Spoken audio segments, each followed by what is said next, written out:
selaku Kepala SMA Negeri 3 Lahat, Pak Yudi, Pak Batara, yang kami hormati selaku Wakil Kepala Sekolah, dan Bu Fitriani selaku Koordinator TU SMA Negeri 3 Lahat, serta Bapak Ibu Guru yang insya Allah berbahagia dan selalu semangat dalam mendidik generasi penerus bangsa. Amin, amin ya rabbal alamin. Ucapan terima kasih kepada Bu Kusmawati, SPD, yang telah memberikan ruang, memberikan kesempatan untuk saya bisa berbagi apa yang sudah saya dapat pada pendidikan calon guru penggerak Angkatan ke-7 2022-2023. Bapak Ibu, tak lupa juga saya ucapkan banyak terima kasih atas waktunya hari ini, atas supportnya selama saya dan rekan saya mengadakan ataupun mengikuti program guru penggerak ini. Luar biasa sekali, tanpa support dari Bapak Ibu semuanya, mungkin kami akan kesulitan dalam menyelesaikan tugas-tugas pendidikan calon guru penggerak ini. Sebelumnya Pak Yudi itu sudah melakukan paparan, kemudian disusul oleh Bu Fitriani juga sudah, dan terakhir ini saya yang akan mengadakan paparan mengenai berbagi budaya positif. Ya Bu ya.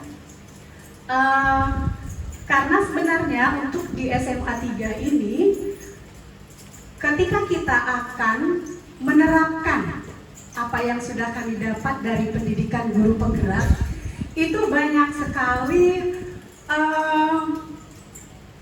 alasan-alasan untuk tidak melakukan itu. Kemudian untuk mengurangi yang harusnya porsinya 100, kita kurangi jadi 50, banyak sekali ya Ibu ya. 100 jadi 50. Tapi budaya positif ini pada dasarnya idealnya itu apa yang sudah disampaikan oleh Pak Yudi dan Bu Fitri sebelumnya. Nah, akan tetapi untuk penerapannya ataupun aplikasinya itu kita sesuaikan dengan kondisi sekolah kita masing-masing. Karena idealis yang dituntut oleh pendidikan guru penggerak itu terkadang tidak bisa kita terapkan di sini. Karena kondisi psikologis anak-anak, kemudian kondisi budaya anak-anak, dan kemudian juga kebiasaan mereka dari rumah yang belum bisa untuk disiplin sepenuhnya. Itu Bapak Ibu ya. Oke, sebelum kita ke materi berikutnya, kita akan hiburan dulu sejenak biar tidak terlalu tegang. Mohon Bapak Ibu semuanya untuk berdiri. Oke, berdiri sejenak Bu ya, biar tidak terlalu tegang. Biar tidak terlalu tegang. Jadi nanti ada senyumnya, otot-otot yang tadinya agak kaku jadi longgar-longgar.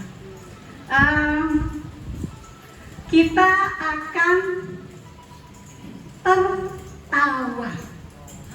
Ya, kita akan tertawa. Apa itu tertawa? Ada yang tahu? Belum ya? Ada yang tahu? Tertawa.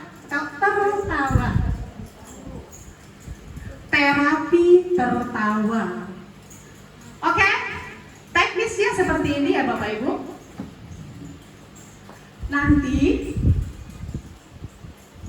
hadap kiri, hadap kanan, tatap bola mata temannya. Ya. Langkah pertama. Fokus ya dengan masing-masing ya. Kita ke kanan, kemudian di kiri, fokus tangan Ini. Langkah kedua harus diikuti oleh suara.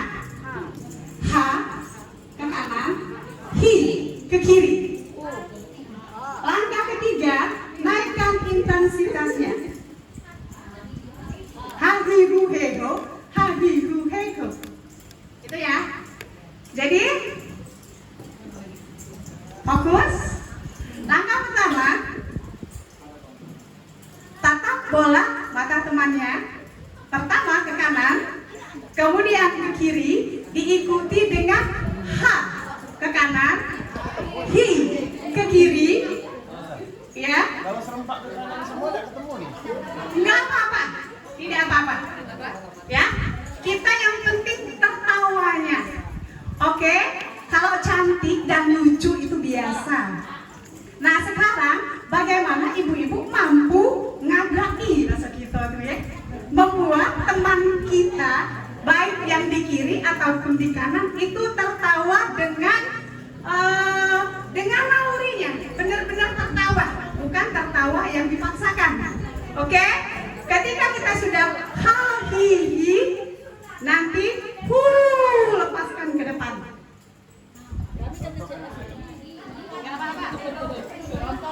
Contohnya, ya, Rotia sini, Rotia sini, sini. Kita contohkan dulu. Ya, Bapak Tara, Bapak Tara, sini. Bapak Tara, Ayudi, sini.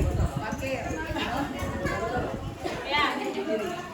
Tidak ketemu. Oke, Bapak Ibu, anggap ini kan harusnya permainannya melingkar ya. Cuman karena di sini kondisinya banyak meja, tidak memungkinkan untuk kita melingkar. Jadi anggap saja yang di kanan kirinya itu ada orang.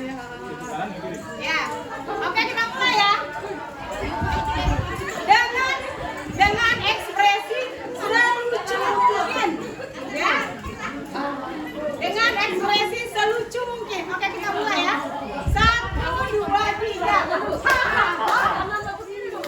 Kanan dulu ya. Kanan dulu ya. 1, 2, 3 selucu mungkin.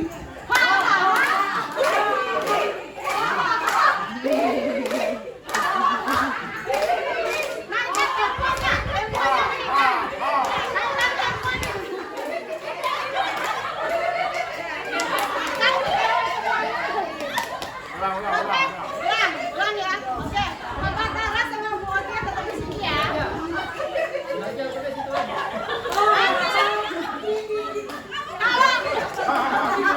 Kalau sudah naik ya, intensitasnya sudah naik, Pak. Kita ya. Semuanya. Tertawa lepas. Buat teman kiri kanannya itu benar-benar tertawa lepas. Ini kan namanya tertawa. Jadi terapi tertawa untuk menghilangkan beban yang ada di badan kita.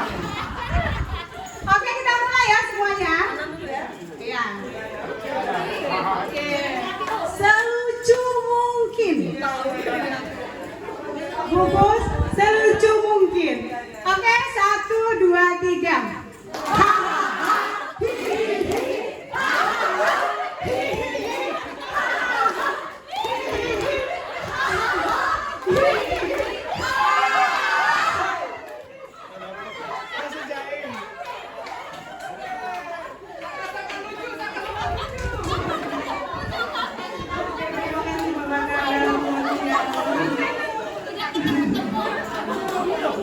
Bagaimana Ibu sudah tertawa? Oh iya, ini Ibu, kalau kita lakukan di luar sana, kita dibilang orang gila. Tapi kalau kita dilakukan di forum yang seperti ini, itu benar-benar akan menimbulkan energi positif untuk kita. Jadi kita akan lebih bersemangat untuk mengikuti kegiatan selanjutnya. Apalagi setelah paparan ini ada makan siangnya. Luar biasa. Oke, Bapak Ibu guru hebat, tepuk tangan dulu untuk kita semua. Ya. Salam sehat, salam bahagia untuk kita semua. Baiklah, saya akan memulai paparan saya pada hari ini. Ini ya, diseminasi penerapan aksi nyata modul 1.4, yaitu mengenai budaya positif di SMA Negeri 3 Lahat. Jadi ini nanti yang akan saya sampaikan itu yang sudah saya lakukan selama di sini, bukan yang baru-baru ya, tapi yang sudah saya lakukan selama di SMA Negeri 3 Lahat dari 2009 sampai dengan 2023. Akan saya rangkum di sini walaupun hanya sedikit rangkumannya. Ya. Assalamualaikum warahmatullahi wabarakatuh. Aksi nyata modul 1.4 budaya positif IFIUSIKA SPD MPD calon guru penggerak angkatan ke-7 SMA Negeri 3 Lahat Kabupaten Lahat, Sumatera Selatan. Ya. Jadi tujuan dari diseminasi yang akan saya sampaikan hari ini itu tidak bermaksud untuk menggurui, tidak bermaksud untuk apapun, tapi di sini kami berbagi apa yang sudah kami dapatkan selama kami mengikuti pendidikan calon guru penggerak. Jadi tujuannya itu ibu-ibu ya ini mewujudkan budaya positif di sekolah yang mendukung suasana belajar yang aman, nyaman, dan menyenangkan melalui kesepakatan dan keyakinan kelas. Jadi Bu, pada awal kita akan memulai semester ya, semester awal kita kalau idealnya itu membuat kesepakatan dulu di kelas gitu. Apa sih maunya anak-anak? Kemudian apa maunya guru? Nah itu dibuat kesepakatan, ditulis, dibuat kesepakatan. Apapun itu boleh dimasukkan untuk menunjang ini tadi Bu, suasana belajar yang aman, nyaman, dan menyenangkan. Jadi kita buat kesepakatan. Kemudian tujuan selanjutnya itu mewujudkan siswa yang memiliki karakter positif sesuai dengan profil Pancasila. Nah ya seperti yang sudah kita tahu, seperti yang sudah kita dengar bahwa sekarang itu kita diminta untuk menerapkan IKM, implementasi kurikulum merdeka. Salah satu tema utama mereka itu adalah mengenai profil Pancasila. Di situ anak-anak harus mandiri, harus bisa bekerja sama. Kemudian anak-anak juga harus memiliki kreativitas yang tinggi. Dan tentunya untuk menghasilkan anak-anak yang memiliki profil Pancasila, gurunya juga harus punya potensi. Itu salah satu tujuan dari kami calon guru penggerak itu berbagi. Kami mau mengimbaskan apa yang sudah kami dapat. Itu Ibu ya. Kemudian setelah ada tujuan, itu kan ada tolak ukur. Jadi tolak ukur pencapaiannya itu seperti apa? Indikatornya itu seperti apa? Ini terbentuknya kesepakatan dan keyakinan kelas yang dibuat oleh siswa bersama wali kelas atau guru. Seperti tadi di awal ya saya sampaikan, ketika di awal semester wali kelas itu akan membuat kesepakatan kelas. Ini nanti akan jadi pedoman kita untuk mendisiplinkan anak-anak, karena kita sudah membuat kesepakatan itu benar-benar hasil musyawarah di dalam kelas itu. Kemudian siswa menerapkan kesepakatan dan keyakinan kelas secara konsisten. Jadi di sini yang jadi kontrol itu adalah wali kelasnya. Dengan anak-anak menerapkan, anak-anak itu diberi tanggung jawab. Ini merupakan salah satu yang ada di profil Pancasila. Anak-anak mulai bertanggung jawab minimal dengan kesepakatan yang sudah dibuat di kelas itu. Oke? Kemudian yang ketiga, tolak ukurnya itu menguatnya karakter positif dalam diri siswa. Seperti religius, disiplin, tanggung jawab, peduli, mandiri, gotong royong, kreatif, dan bernalar kritis. Nah, ini kan idealnya Bapak Ibu ya. Tapi untuk di sekolah-sekolah tertentu ada yang sudah kita bisa terapkan secara maksimal, ada juga yang hanya beberapa poin saja yang bisa kita terapkan. Nah, itu tergantung dengan situasi dan kondisi yang ada di sekolah.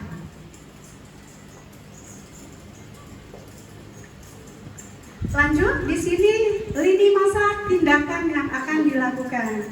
Pertama, lini masa tindakan yang akan dilakukan itu di awal kami sudah meminta masukan, mengajukan gagasan dengan kepala sekolah, Ibu Kusmawati, dan alhamdulillah Bu Kusmawati sangat mendukung program pendidikan calon guru penggerak yang kami ikuti. Ya, yang nanti akan disusul oleh Bu Ulieni ya. Oke. Kemudian yang kedua itu membuat kesepakatan dan keyakinan kelas. Jadi setelah ke kepala sekolah, baru nanti kita turun ke kelas. Lanjut, sosialisasi budaya positif kepada rekan sejawat di sekolah. Nah, ini ya Bapak Ibu ya tujuannya ya. Kami mensosialisasikan budaya positif yang sudah kami dapat dari pendidikan dan kami imbaskan kepada Bapak Ibu yang ada di SMA 3. Kemudian selanjutnya, menumbuhkan dan membiasakan penerapan kesepakatan dan keyakinan kelas. Yang terakhir itu melakukan evaluasi dan refleksi. Ini Bapak Ibu ya sebenarnya yang masih sangat jarang sekali kita temukan di sekolah, baik kita guru maupun siswa. Kita jarang sekali mengadakan refleksi diri.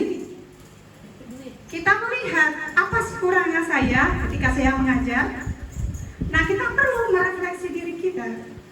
Kok anak-anak ini bandel semuanya? Apa yang salah di saya? Kemudian apa yang salah di siswa? Nah, ketika kita sudah menemukan titik itu, salahnya kita di mana, anak-anak di mana, baru kita bisa mencari jalan keluarnya atau solusi. Itu Bu ya.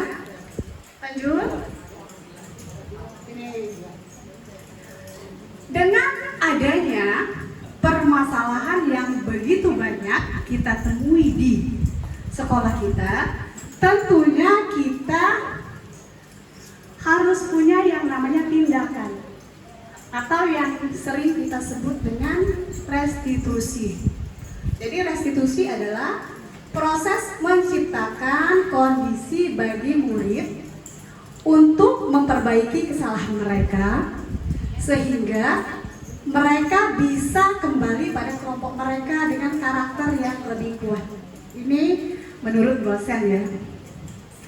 Kemudian restitusi bukan untuk menebus kesalahan, melainkan sebuah tawaran dan bukan paksaan. Restitusi, murid menjadi lebih baik, memiliki tujuan, kemudian disiplin positif dan memulihkan dirinya setelah berbuat salah. Nah, yang ini nanti akan kita bahas ya. Jadi ketika anak-anak itu membuat kesalahan, kita tidak langsung menyalahkan si anak. Jadi anak itu kita panggil dulu. Apa sih nak masalahnya kok kamu seperti ini?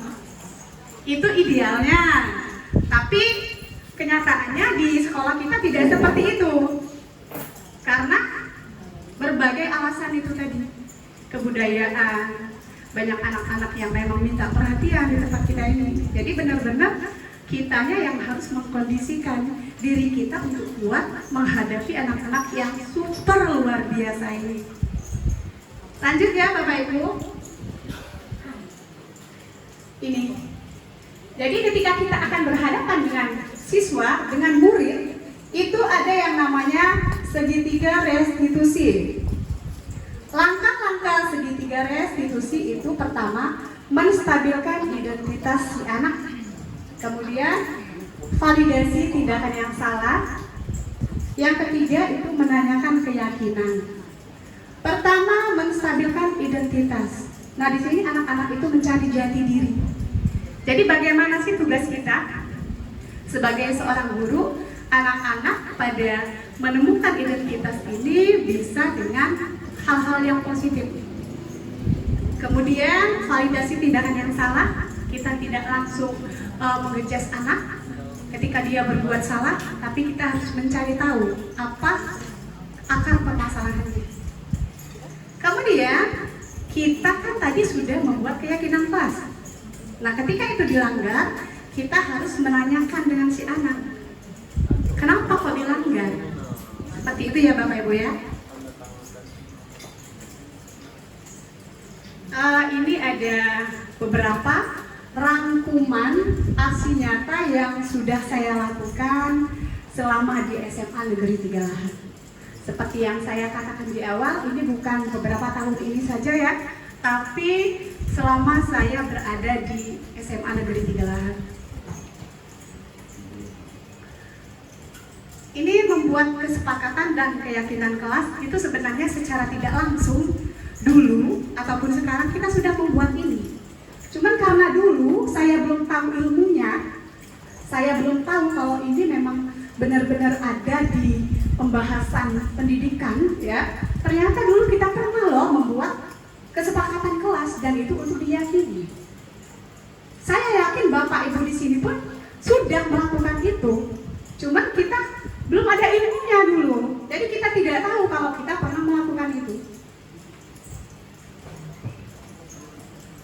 Nah, ini contoh-contoh kesepakatan kelas yang kita buat ya. Selalu menjaga kebersihan kelas dan halaman sekolah, saling menghargai dan menghormati, selalu bekerja sama, saling membantu dan bergotong royong, kemudian mengambil keputusan dengan musyawarah, meningkatkan disiplin, memudayakan membaca, semangat belajar. Sepertinya kalau untuk di sekolah kita itu perlu ditambahkan. Ketika HP-nya dapat, tidak dikembalikan selama di SMA Negeri Tiga Lahan. Kan ada itu Bu ya? Ada, tapi di sini tidak saya tambahkan. Oke, lanjut. Ini juga budaya positif yang sudah saya lakukan dan saya juga yakin Bapak Ibu semuanya di sini sudah melakukannya juga. Anak-anak diajak untuk praktik langsung, tidak hanya berteori. Nah, itu merupakan juga salah satu praktik baik atau budaya positif yang sudah kita lakukan di sekolah ini. Bapak Ibu semuanya sudah melakukan ini. Lanjut. Kemudian juga mengunjungi pameran. Saya pernah mengajak anak-anak kita itu untuk mengunjungi pameran. Dan saya juga sering melihat ibu-ibu dari mata pelajaran yang lain itu mengajak anak belajar di luar ya, di luar ruangan, di bawah pohon. Itu juga sudah merupakan budaya positif. Kemudian melihat fenomena langsung itu juga sudah merupakan budaya positif. Bu ya. Nah, ini juga ya, ini juga merupakan budaya positif, yaitu memotivasi kegiatan murid. Jadi misalnya kita ada kelas mapping, ketika ada wali kelasnya yang nungguin di lapangan, ya, itu moodnya anak-anak itu akan meningkat, semangatnya akan meningkat juga. Jadi boleh nanti kita cobakan ketika misalnya anak-anak kita ada lomba, kita bareng-bareng lihat anak-anak di lapangan. Tujuannya untuk apa? Untuk memotivasi si anak. Kita juga bahagia ya, ada tertawa-tawa. Lanjut. Nah, ini budaya positif juga yang sudah saya lakukan sebagai seorang guru untuk diri saya sendiri. Karena apa? Guru yang punya potensi itu akan bisa mendidik, mengajar anak-anak. Jadi kita sebagai guru ya, itu juga harus mengembangkan diri dengan cara mengikuti diklat, mengikuti program MGMP, atau mengikuti tugas-tugas dari sekolah. Jadi Bapak Ibu, kalau misalnya kita dikasih tugas oleh sekolah, kamu harus ke sana, ikutin Bu. Karena itu merupakan salah satu momen kita untuk menambah kualitas kita. Jadi kalau kita itu di sini saja, jatuhnya seperti katak dalam tempurung. Hebat kita di sini, tapi ketika keluar, oh ternyata saya ini belum apa-apa. Nah itu Bu ya, salah satu cara kita untuk meningkatkan kualitas kita itu dengan cara sharing, dengan cara mengikuti diklat-diklat, kemudian dengan cara banyak-banyak ngobrol dengan anak-anak juga merupakan suatu budaya positif. Karena anak-anak kalau diajak ngobrol santai itu akan keluar semua unek-uneknya. Dan itu bisa menjadi referensi kita untuk meningkatkan kualitas si anak. Lanjut ya Bapak Ibu ya. Kemudian di sini ada contoh beberapa kebiasaan kurang baik yang saya temui di sini di SMA Negeri 3 Lahar. Nah ini, Bapak Ibu sudah pernah mengalami yang seperti ini? Ketika mengajar, ada anak yang pecicilan, ganggui kawan-kawannya. Pernah Bu? Sering kamu di sekolah gitu, ini bukan lagi pernah. Sering sekali. Nah ini, anak-anaknya lagi belajar, tapi ada satu temannya yang selalu mengganggu. Oke, saya minta Bapak Ibu, kira-kira kalau misalnya kita bertemu dengan anak yang seperti ini, apa yang akan kita lakukan? Boleh mohon satu orang atau dua orang? Boleh ya? Bu Catur, bisa? Mohon maju ke depan Bu Catur. Iya.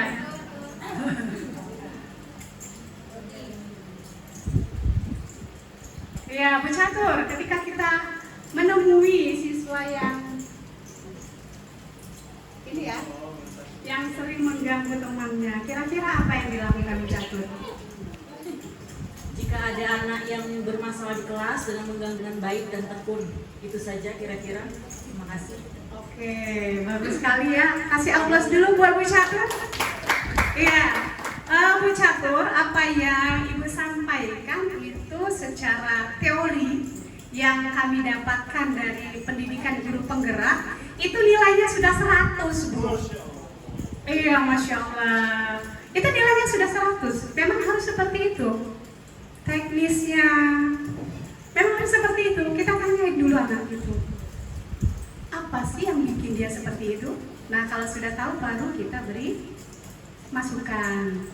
Oke, yang lain, satu orang lagi ketika bertemu dengan anak yang pecicilan, ganggu kawannya, apa? Oh ini yang muda-muda dulu, Ibu Prea. Mohon Ibu Prea sini.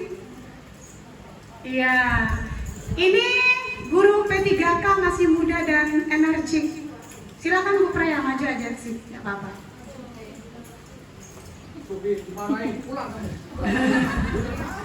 Jadi Ibu Prea, ketika Ibu Prea bertemu dengan anak yang pecicilan, suka mengganggu temannya, apa yang Ibu lakukan? Terima kasih Bu Ipi. Untuk kasus ini sangat banyak sekali ditemui di kelas, apalagi 80% adalah siswa laki-laki. Biasanya kalau siswa laki-laki itu langsung saya panggil sama kayak Ibu Catur, terus ada permasalahan apa sampai dia mengganggu seperti itu. Terima kasih Bu Ipi. Terima kasih Bu Muda yang smart, Prea ya. Iya. Jadi pada dasarnya kita itu sudah paham semuanya apa yang harus kita lakukan ketika kita bertemu dengan karakter siswa yang tidak sesuai dengan profil Pancasila.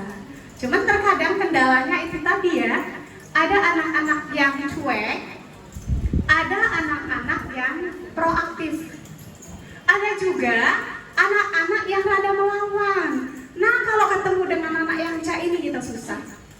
Nah, dicubit anak wong, dipukul berdarah, lapor ke polisi. Ya.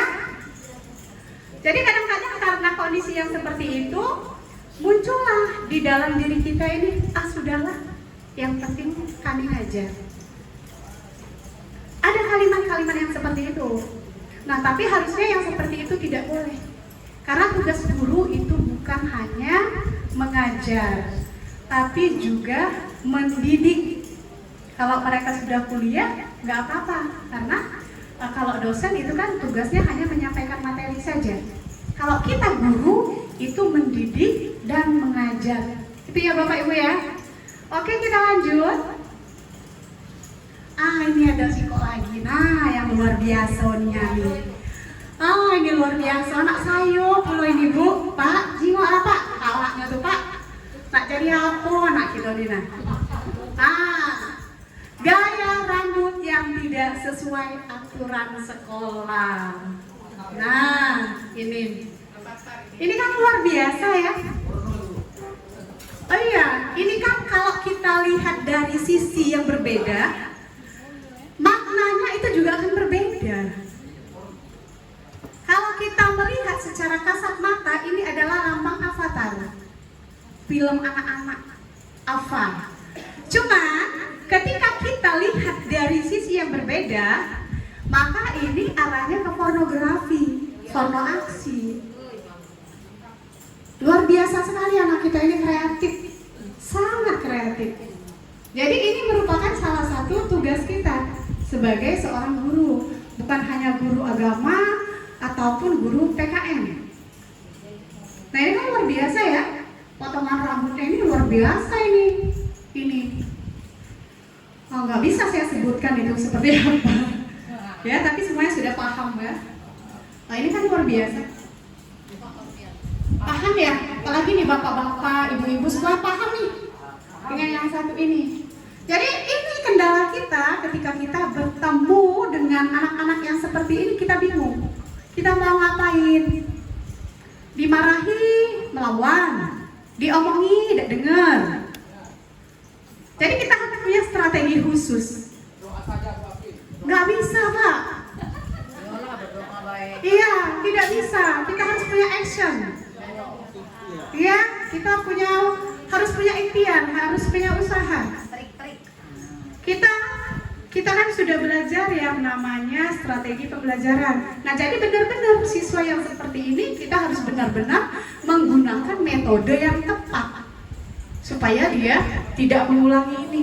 Dan sampai sekarang anak ini alhamdulillah rambutnya cepat saja, tidak lagi cak ini. Oke, lanjut ya Bapak Ibu ya. Lanjut. Lapor Bu ya. Belum lapar. Ini juga kasus melanggar etika dan disiplin. Ini Bu ya. Kasus pertama itu kan tidak menggunakan dasi. Sedangkan sekolah kita aturannya harus menggunakan atribut yang lengkap. Jadi kita cegah di luar ya, di halaman ya, kita suruh pakai. Itu sudah merupakan budaya positif seorang guru untuk mendisiplinkan si anak. Jadi maksudnya di sini kita sebagai guru itu membiasakan untuk mendisiplinkan anak. Jangan cuek bebek, lihat sampah bertumpuk misalnya kita biarkan saja. Lihat anak-anak tidak pakai seragam, kita biarkan saja. Nah, itu akan terbiasa bagi anak-anak. Toh tadi saya didiamkan saja sama guru. Toh saya tidak ditindak sama guru. Nah, jadi mulai sekarang Bapak Ibu ya, kita memulai dari hal-hal yang kecil saja dulu. Ya, karena hal-hal yang kecil itulah yang nantinya akan menjadi besar. Dan kita bisa menghasilkan siswa yang disiplin, kreatif, dan kreativitas. Kemudian mereka akan mampu menjalani kehidupan dengan baik. Kemudian yang kedua ini, Bapak Ibu, ada masalah apa di gambar yang kedua ini? Ada masalah apa di gambar yang kedua ini? Ada Bu Uliani? Apa Bu Uliani? Coba. Nggak nyampe Bu Uliani. Berdiri aja. Apa permasalahannya di sini? Kalau kita lihat, ini kan tidak ada masalah ya. Tapi sebenarnya ini masalah. Apa? Ya, kemudian terlambat masuk kelas ya. Kemudian masalahnya apa di sini, Bu? Berhubungan dengan ini. Iya, etika tangannya.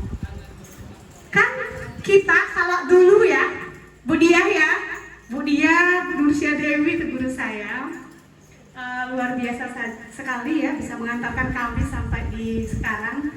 Dulu kalau dipanggil kita tuh kan cairin, iya Bu, apa salah saya? Anak-anak sekarang kan nggak Bu, tuh aku dia salah aku.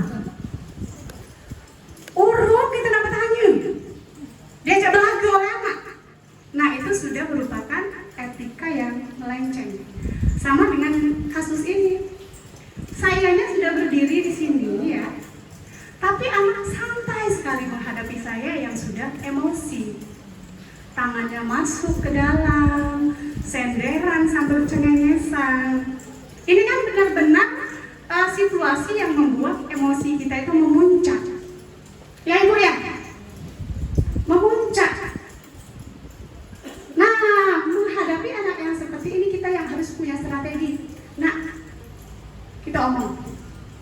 Kemudian kita posisikan, kita ini guru loh. Masa saya kalah dengan siswa? Jadi tidak pernah ada dimanapun guru itu takut dengan siswa. Tidak ada. Jadi bagaimana kita bisa memposisikan kita sebagai leader, sebagai pemimpin untuk menghadapi anak-anak yang luar biasa ini. Jangan sampai tertangis di depan siswa. Itu tidak boleh, karena akan menurunkan kredibilitas kita sebagai seorang guru. Masa guru kok takut sama siswa? Nah ini berhubungan dengan strategi dan model pembelajaran yang akan kita lakukan.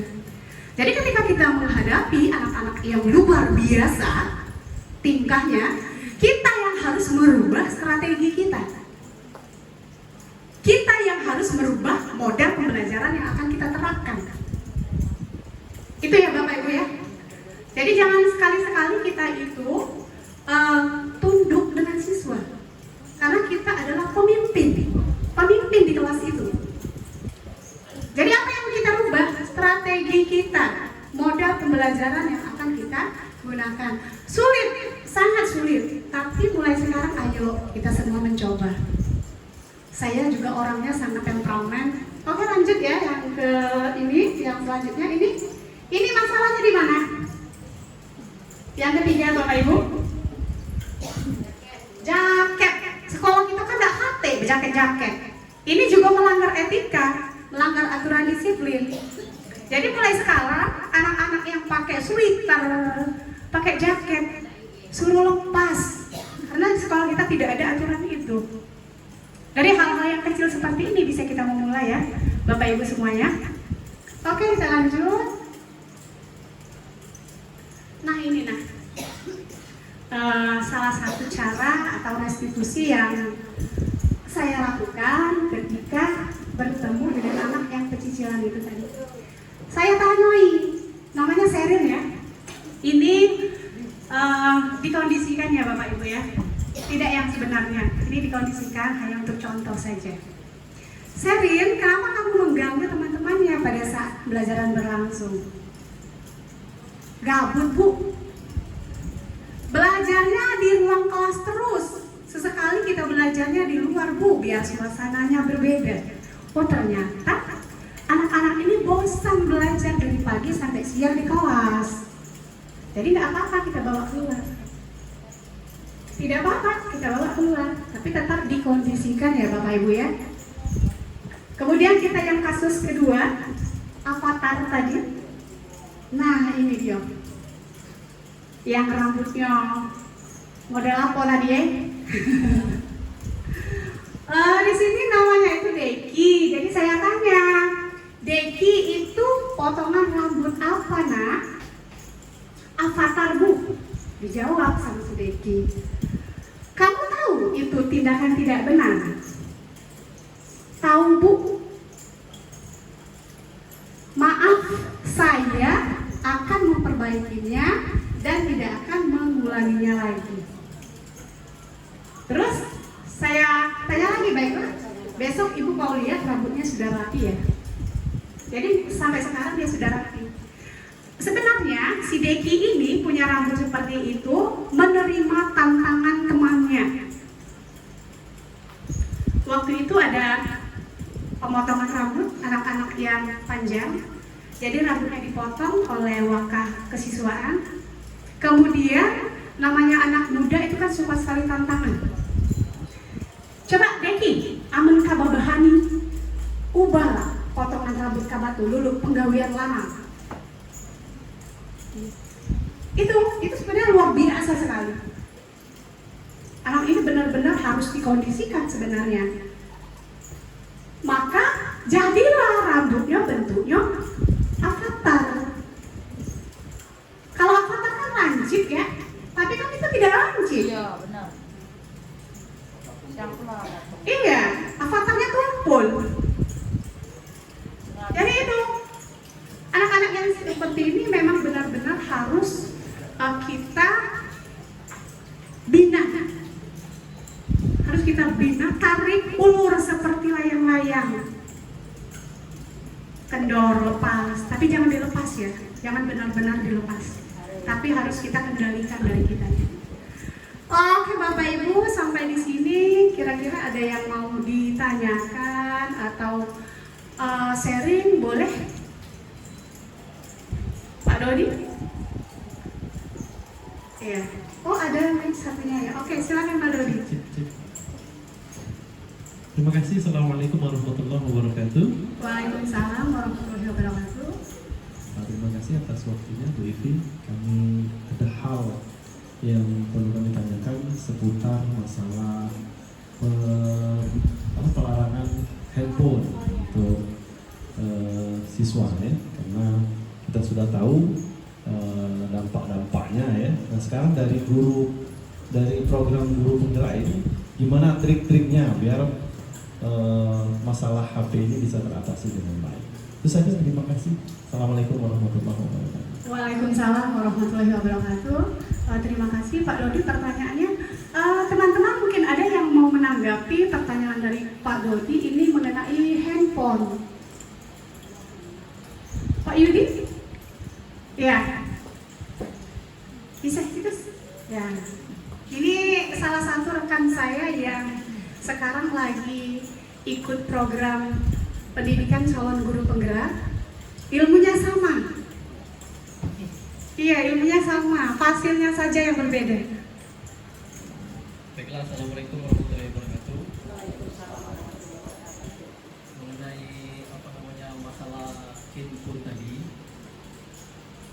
itu pernah juga saya tanyakan. Itu solusinya begini, insya Allah ini akan saya terapkan. Jadi siswa ya, itu kalau memang untuk belajar itu yang kita sebagai guru pertama kita izin dulu dengan wakil kesiswaan. Kira-kira bagaimana, kira diperbolehkan atau tidak untuk membawa HP. Apabila diperbolehkan membawa HP, kita sebagai guru mata pelajaran itu siapkan kotak, satu kotak. Nah jadi kotak itu kita siapkan untuk menaruh HP siswa. Nah jadi anak-anak itu kita kondisikan, misalnya kita belajar itu jam ke 7-8. Nah jadi anak-anak itu silakan mau HP, tapi jam pertama itu di pagi hari itu HP titipkan ke guru mata pelajaran. Titipkan dulu ke guru mata pelajaran. Nah kemudian kapan HP itu boleh diambil pas pelajaran kita. Contohnya bisa saya ngajar sejarah jam 7 tapi jam pertama itu anak-anak itu harus kumpulkan dulu HP. Yang bertanggung jawab siapa? Guru mata pelajaran aja sih, taruh satu kotak. Di kamu itu dikasih kata tempel, dikasih HP, dikasih nama. Nah pas 78, pas pelajaran saya banyak sejarah, itu anak-anak baru boleh ngambil HP tadi. untuk belajar. Setelah belajar, HP tadi kembalikan lagi ke kotak, kita bawa ke kantor. Setelah pulang baru kembalikan ke kotak. Nah itu menurut saya salah satu solusi agar siswa itu tertib dalam menggunakan HP. Mungkin itu saja. Bibi. Iya. Assalamualaikum warahmatullahi wabarakatuh. Waalaikumsalam warahmatullahi wabarakatuh. Aplaus dulu untuk Pak Yudi. Ya, luar biasa sekali. Itu salah satu yang ditawarkan ketika kami mengikuti CGP Pak Dodi ya. Itu salah satunya. Jadi kita kumpulkan handphonenya dengan membuat kotak handphone yang akan dititip dengan bisa ke wali kelas, bisa ke guru mata pelajaran. Nah kemudian langkah kedua atau teknik yang kedua yang bisa kita lakukan, kita memang harus benar-benar tegas dengan anak. Kalau misalnya tidak boleh, benar-benar tidak boleh. Jadi kita itu membuat aturan jangan setengah-setengah. Jadi benar-benar terapkan disiplin yang sudah kita sepakati bersama. Itu ya Pak Dodi ya. Oke, yang lain? Tambahan? Oh ya, Bu Oti ya. Pak Dodi. Ya. Ini ada pengalaman dari wakan siswaan kita ya yang berkecimpung dengan aktivitas siswa. Silakan Bu Oti ya. Assalamualaikum warahmatullahi wabarakatuh. Mungkin berkenaan dengan siswa kita yang membawa HP. Benar tadi kata Pak Dodi, jadi guru yang mengizinkan anak-anak membawa HP untuk kepentingan pembelajaran itu diperbolehkan, tapi gurunya harus bertanggung jawab. Yang pasti sekali Bapak Ibu, kita guru pun ke dalam kelas tidak membawa HP, karena kita memberikan contoh kepada siswa bahwa HP tidak boleh kita bawa. Kalaupun kita memang perlu Bapak Ibu bawa, tapi tidak dengan berbunyi. Karena kalau ada yang mau menghubungi kita, karena kita ada sifatnya yang sangat penting, dan membawanya pun tanpa sepengetahuan siswa. Jangan siswa belajar itu sibuk, siswa mengerjakan tugas, itu akan menjadi suatu pertanyaan. Kami tidak boleh bawa, kenapa guru masih membawa HP? Jadi HP tinggalkan di kantor. Ya kalau perlu tadi seperti tadi saya lihatkan saja suaranya. Itu mungkin saran kita supaya semuanya bisa berjalan dengan baik. Terima kasih Bapak. Oke, terima kasih Bu Oti ya. Waalaikumsalam warahmatullahi wabarakatuh. Kasih aplaus dulu Bu buat Bu Oti ya. Ya. Terima kasih. Bapak Ibu, itu yang bisa saya sampaikan pada kesempatan kali ini. Saya sangat mengucapkan banyak terima kasih atas supportnya teman-teman yang sudah bersedia meluangkan waktunya hari ini untuk mengikuti paparan saya.